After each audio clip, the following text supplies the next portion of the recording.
Salut à tous et bienvenue sur Barça Zone Info, votre rendez-vous incontournable pour toute l'actualité du FC Barcelone. Avant de commencer, like et abonne-toi pour nous encourager. Le FC Barcelona aborde un moment charnière de sa saison avec ce choc face à l'Atlético de Madrid, un adversaire redoutable, organisé et toujours difficile à manœuvrer. Mais au-delà de l'importance du match en lui-même, un élément attire particulièrement l'attention et pourrait bien faire basculer la rencontre: les retours de plusieurs joueurs clés dans l'effectif Blaugrana. Dans une période aussi intense, où chaque détail peut faire la différence, récupérer des éléments importants n'est pas seulement une bonne nouvelle, c'est potentiellement un avantage décisif. Après la trêve internationale, souvent synonyme d'incertitude pour les clubs, le Barça retrouve une grande partie de ses forces vives. Ce type de période est toujours délicat à gérer car les joueurs reviennent avec des états de forme très différents. Certains ont enchaîné les minutes et arrivent avec de la fatigue accumulée, tandis que d'autres ont été moins sollicités et doivent retrouver le rythme. À cela s'ajoute toujours le risque de blessure qui peut perturber les plans du staff au dernier moment. Pourtant, dans ce cas précis, le club catalan semble sortir de cette phase avec un bilan globalement positif en termes de disponibilité, ce qui constitue déjà une excellente nouvelle dans la préparation d'un match aussi exigeant. L'un des retours les plus importants est sans aucun doute celui d'Alejandro Baldé. Le jeune latéral gauche apporte une dimension unique au jeu du Barça. Sa capacité à accélérer sur son couloir, à répéter les efforts et à proposer constamment des solutions en profondeur est essentielle dans un système qui repose sur la largeur. Sans lui, le jeu du Barça peut devenir plus prévisible, avec moins de variations et moins de percussions sur les côtés. Avec lui, en revanche, l'équipe gagne en dynamisme, en imprévisibilité et en capacité à désorganiser l'adversaire. Face à une équipe comme l'Atlético de Madrid, qui défend souvent avec un bloc compact et discipliné, cette capacité à étirer le jeu est fondamentale pour créer des espaces. Baldé ne se contente pas de courir le long de la ligne, il participe aussi activement aux phases de construction. Il peut combiner avec les milieux, attirer plusieurs défenseurs et ainsi libérer des zones pour ses coéquipiers.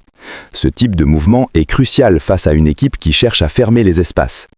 Sa présence oblige l'adversaire à faire des choix, et ces choix peuvent créer des déséquilibres exploitables. Dans un autre registre, le retour de Jules Koundé est tout aussi déterminant. Koundé apporte non seulement de la solidité défensive, mais aussi une intelligence de jeu précieuse. Sa capacité à bien se positionner, à anticiper les actions et à gérer les duels est essentielle face à des attaquants expérimentés. Contre un joueur comme Antoine Griezmann, capable de décrocher, de créer et de faire jouer les autres, il est indispensable d'avoir un défenseur capable de lire le jeu avec précision. Koundé se distingue également par sa qualité de relance. Dans un match où la pression adverse sera constante, être capable de sortir proprement le ballon est un avantage majeur.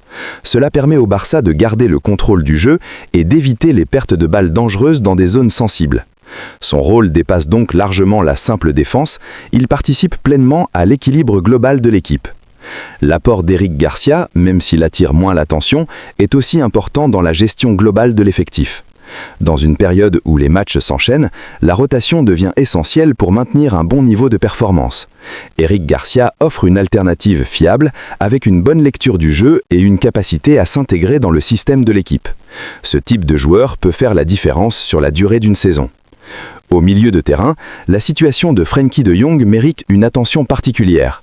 Même s'il n'est pas encore à 100%, son retour progressif représente une option précieuse. Frenkie est un joueur capable de casser les lignes par la conduite de balle, ce qui est particulièrement utile face à des équipes qui bloquent les circuits de passe. Sa capacité à progresser balle au pied permet de déséquilibrer le bloc adverse et d'apporter de la verticalité au jeu. Même s'il ne débute pas, son impact en cours de match peut être décisif, notamment lorsque les espaces commencent à apparaître. Dans ce type de rencontre, avoir un joueur capable de changer le rythme du match est un atout considérable. Mais au-delà des individualités, ce qui compte le plus, c'est l'impact collectif de ces retours.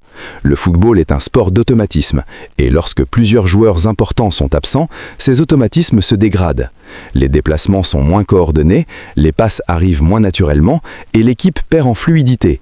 A l'inverse, lorsque ces joueurs reviennent, tout devient plus cohérent, plus structuré et plus efficace.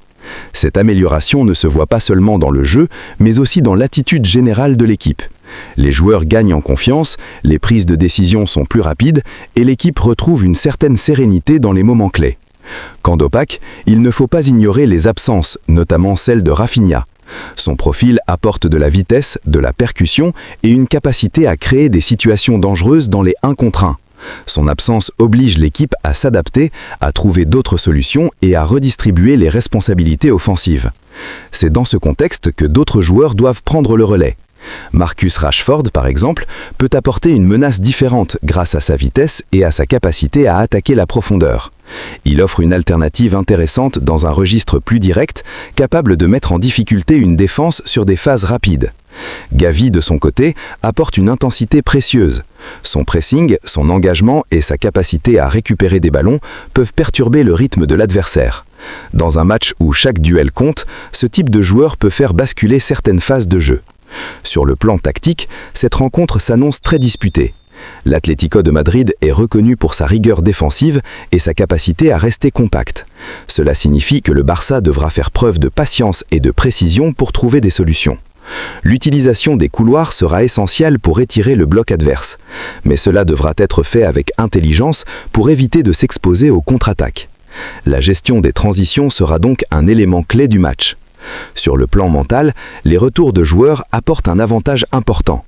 Une équipe qui récupère ces éléments clés gagne en confiance et en stabilité. Cette confiance peut faire la différence dans les moments clés. Hansi Flick aura un rôle central dans cette rencontre. Il devra gérer les temps de jeu, faire les bons choix tactiques et adapter son équipe en fonction du déroulement du match. Sa capacité à lire le jeu sera déterminante. Ce match représente aussi un test de maturité pour le Barça. L'équipe devra montrer qu'elle est capable de gérer la pression, de rester concentrée et de ne pas se laisser perturber par le style de jeu de l'adversaire. La précision technique sera un facteur clé. Dans un match fermé, chaque erreur peut coûter cher. Les joueurs devront être rigoureux dans leurs passes, leur contrôle et leur prise de décision. L'efficacité offensive sera également déterminante. Les occasions seront rares et il faudra savoir les exploiter.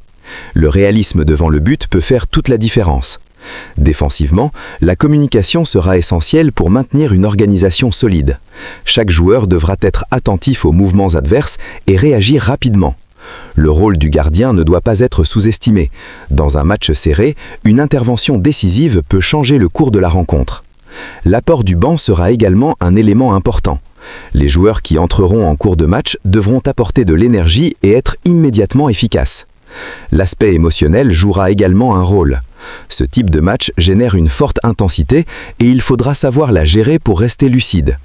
La gestion des temps faibles sera essentielle.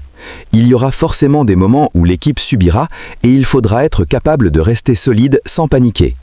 Les coups-pieds arrêtés pourraient également être décisifs. Dans un match équilibré, ces situations offrent souvent les meilleures opportunités de marquer. Enfin, il ne faut jamais oublier que le football reste imprévisible. Un détail peut tout changer à n'importe quel moment. C'est ce qui rend ce sport aussi passionnant. Le Barça devra donc aborder ce match avec humilité, détermination et ambition. S'il arrive à combiner discipline tactique, qualité technique et efficacité, il aura toutes les chances de s'imposer. Ce match pourrait bien marquer un tournant dans la saison. C'est dans ce type de rendez-vous que les grandes équipes se révèlent. Alors, est-ce que le Barça saura répondre présent et faire la différence face à l'Atlético de Madrid? Réponse sur le terrain.